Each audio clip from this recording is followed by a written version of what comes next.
அண்மை செய்தி தருமபுரி மாவட்டம் பாலக்கோடு அருகே கர்தாரஹள்ளியில் புதிதாக துவக்கப்பட்ட சுங்கச்சாவடியில் தாவேகா மாநாட்டிற்கு சென்று வந்தபோது வாகனங்கள் அனைத்திற்கும் கட்டணம் வசூலித்ததால் தாவேகா தொண்டர்கள் திடீர் சாலை மறியலில் ஈடுபட்டதால் பரபரப்பு நிலவி வருகிறது.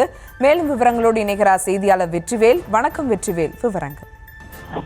வணக்கம் சுவா. அதாவது பார்த்தீங்கன்னா நேற்று மதுரை மாவட்டத்தில் தாவேகா இரண்டாவது மாநில மாநாடு நடைபெற்றது. இந்த மாநாட்டிற்கு தமிழகத்தில் இருக்கக்கூடிய பல்வேறு மாவட்டங்களிலிருந்து மினி வேன், கார், டிராவல்ஸ், அப்புறம் பேருந்து, இதில் எல்லாம் அவங்க தொண்டர்கள் மாநாட்டில் கலந்துட்டாங்க. அது மட்டும் இல்லாம நேற்று மாநாட்டை முடித்து திரும்பி கொண்டிருக்க அந்த வாகனங்களுக்கு சுங்கச்சாவடிகளில் கட்டணம் வசூலிக்கப்பட்டிருக்கிறது. அந்த சுங்க கட்டணம் அனைத்தும் அனைத்து தாவேகா தொண்டர்களுடைய வாகனங்களுக்கும் ரத்து செய்யப்படுவதாக சமூக வலைத்தளங்கள் வேகமா பரவி வந்துச்சு. இந்த நிலையில் இன்று காலையில் தருமபுரி மாவட்டம் பாலக்கோடு அருகே இருக்கக்கூடிய கர்தாரஹள்ளி அந்த சுங்கச்சாவடி செயல்பட்டது. இந்த சுங்கச்சாவடியில் தாவேகா தொண்டர்கள் வந்த வாகனங்கள் அனைத்திற்கும் சுங்க கட்டணம் வசூலிக்கப்பட்டிருக்கு. இந்த நாள் அங்க வந்த தாவேகா தொண்டர்கள் அனைவரும் எதிர்ப்பு தெரிவித்து அங்க பெங்களூர் தருமபுரி தேசிய நெடுஞ்சாலையில் சாலை மறியலில் ஈடுபட்டாங்க. அது மட்டும் இல்லாம அந்த சுங்கச்சாவடியை முற்றுகையிட்டு போராட்டத்தில் ஈடுபட்டாங்க.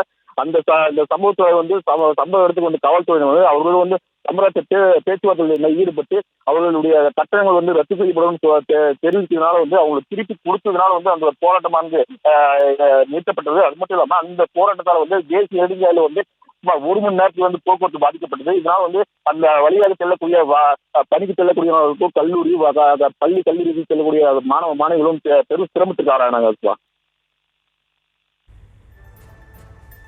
விவரங்களுக்கு நன்றி வெற்றிவேல்.